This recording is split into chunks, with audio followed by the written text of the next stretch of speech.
வாங்க இன்றைக்கி ஒரு வெஜிடபிள் குருமா ஒன்று வைக்கலாம். இது வந்து சப்பாத்திக்கு, பூரிக்கு, பரோட்டாவுக்கு, சாப்பாட்டுக்கு, இட்லிக்கு, தோசைக்கு எல்லாத்துக்குமே சூட்டப் ஆகும். இந்த மாதிரி ஒரு வாட்டி நீங்கள் குருமா வச்சு பாருங்கள். அவ்வளோ டேஸ்ட்டாகவும் இருக்கும், நல்லாவும் இருக்கும்.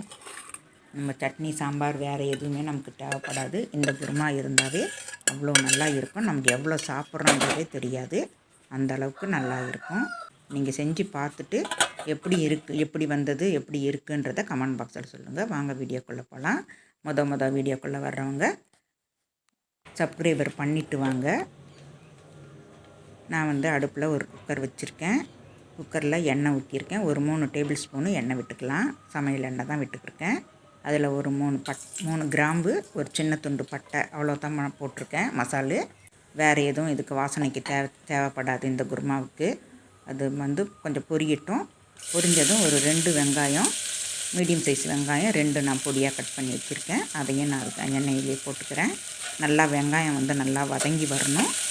நல்லா நம்ம வெங்காயம் எந்த அளவுக்கு வதங்குதோ அந்த அளவுக்கு தான் நமக்கு குருமா வந்து அவ்வளோ டேஸ்ட்டு கிடைக்கும். அதனால் வந்து வெங்காயம் வந்து நல்லா வதக்கிக்கோங்க. பச்சை வாடையே இருக்கக்கூடாது, நல்லா கலர் மாறணும். அந்த அளவுக்கு நம்ம வதக்கினா தான் நல்லா இருக்கும். நான் ஒரே ஒரு பச்சை மிளகாய் போட்டிருக்கேன். உங்களுக்கு காரத்துக்கு தகுந்த மாதிரி நீங்கள் போட்டுக்கோங்க. நான் வந்து மிளகாத்தூளும் போட போகிறேன். அதனால் ஒரே ஒரு வாசனைக்கு அப்புறம் ஒரே ஒரு பச்சை மிளகாய் போட்டிருக்கேன். சீனி போட்டுக்கோங்க. அப்படியே போட்டுறாதீங்க, அப்படியே போட்டிங்கன்னா வெடிக்கிற மாதிரி இருக்கும். அதனால் சீனி போட்டுக்கோங்க. எல்லோரும் நல்லா வதக்கிக்கோங்க. இந்த நேரத்தில் இஞ்சி பூண்டு விழுது ஒரு டீஸ்பூன் போட்டுக்கலாம். 1 டீஸ்பூன் போதும். உங்களுக்கு எக்ஸ்ட்ரா இஞ்சி பூண்டு வேணும் அப்படின்னா இன்னொரு 1/2 டீஸ்பூன் கூட நீங்கள் சேர்த்து போட்டுக்கலாம். டீஸ்பூனுக்கு பதில் டேபிள் ஸ்பூன் அளவு கூட நீங்கள் போட்டுக்கலாம். இதுவும் நல்லா நான் வதங்கட்டும். இப்போ வந்து நான் 2 மீடியம் சைஸு தக்காளி சின்னது பொடியாக கட் பண்ணி வச்சுருக்கேன். அதையும் இது கூட போட்டு நல்லா வதக்கிக்கலாம். தக்காளி வந்து நல்லா வதங்கி வரணும். தக்காளியும் நல்லா வதங்கி வந்துடணும். அதுக்கப்புறம் தான் நம்ம வந்து மசாலா ஜாமான்லாம் போடணும். இதுக்கு நல்லா வதங்கி வர்றதுக்கோசரம் நான் ஒரு டேபிள் ஸ்பூன் அளவுக்கு உப்பு போட்டிருக்கேன். உப்பு வந்து நீங்கள் பார்த்து போட்டுக்கோங்க. உப்பு வந்து சில உப்பு வந்து கரிக்கும், சில உப்பு வந்து உப்பு கரிக்காது. அதுக்கு மாதிரி நீங்கள் உங்களுக்கு தேவை எவ்வளவோ அந்த அளவுக்கு நீங்கள் போட்டுக்கோங்க. நான் ஒரு டேபிள் ஸ்பூன் போட்டிருக்கேன்.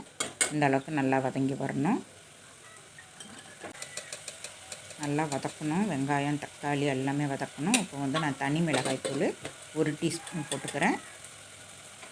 2 டீஸ்பூனு மல்லித்தூள் போட்டுக்கிறேன். இதையும் போட்டு நல்லா வதக்கிக்கோங்க.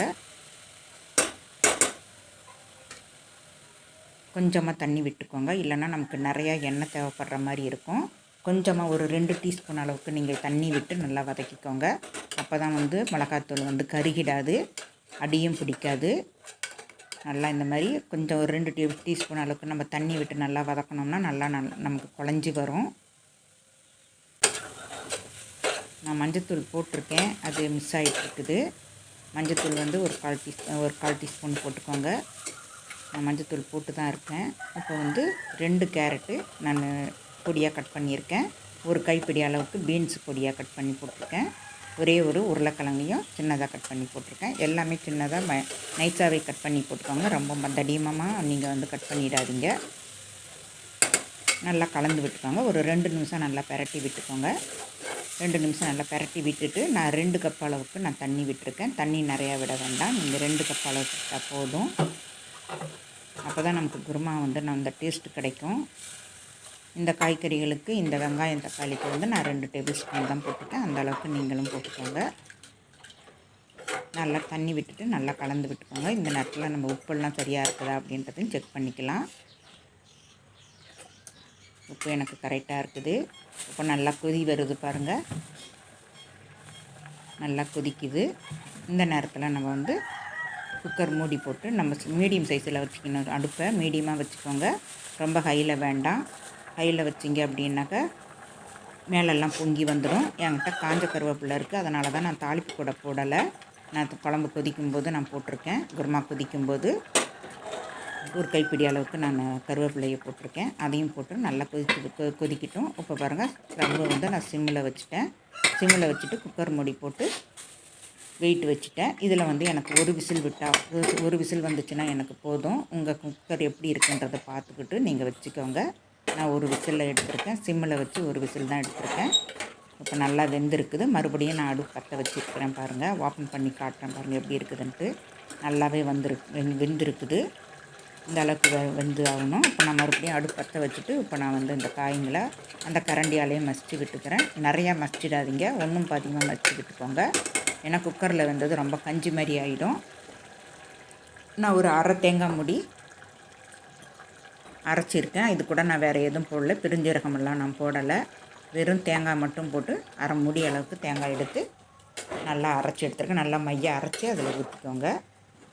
இந்த டயத்தில் உங்களுக்கு எவ்வளோ தண்ணி வேணுமோ அந்தளவுக்கு ஊற்றிக்கோங்க. நான் அரை கப் அளவுக்கு நான் மறுபடியும் தண்ணி விட்டுருக்கேன். தேங்காய் அரைச்சதுக்கப்புறம் நான் அரைப்பேன். தேங்காய் ஊற்றிட்டு அரை கப்பு தண்ணி விட்டுருக்கேன். இப்போ நல்லா கொதிக்கட்டும். ரொம்ப நேரம் கொதிக்க வேண்டாம், நல்லா கொதித்து வரட்டும். நல்லா ஒரு 2 கொதி நல்லா கொதித்து வந்தது அப்படின்னா போதும். நம்ம தேங்காய் ஊற்றினதுக்கப்புறம் ரொம்ப நேரம் நம்ம கொதிக்க விடக்கூடாது.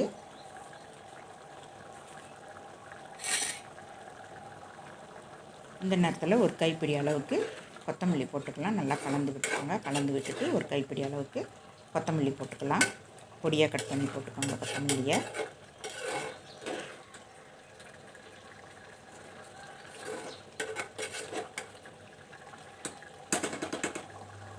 பாருங்கள், இந்த அளவுக்கு நல்லா கொதிக்கணும்.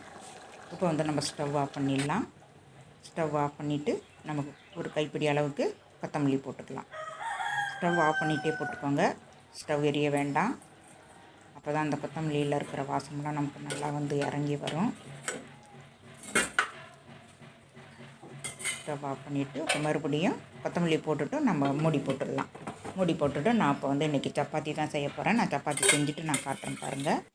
சப்பாத்தி கூட தொட்டு சாப்பிட்டோம் அப்படின்னா அவ்வளோ டேஸ்ட்டாக இருக்கும். நம்ம சாப்பாட்லேயும் ஊற்றி சாப்பிட்டுக்கலாம்.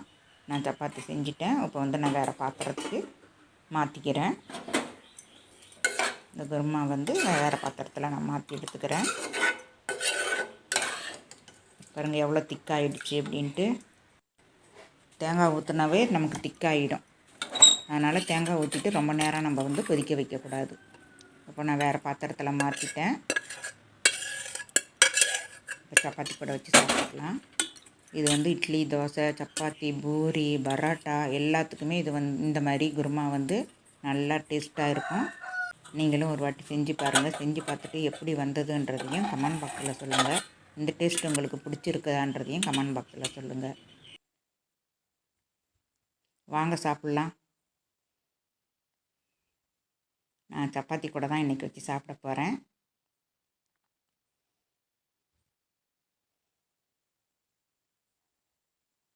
தேங்க்யூ.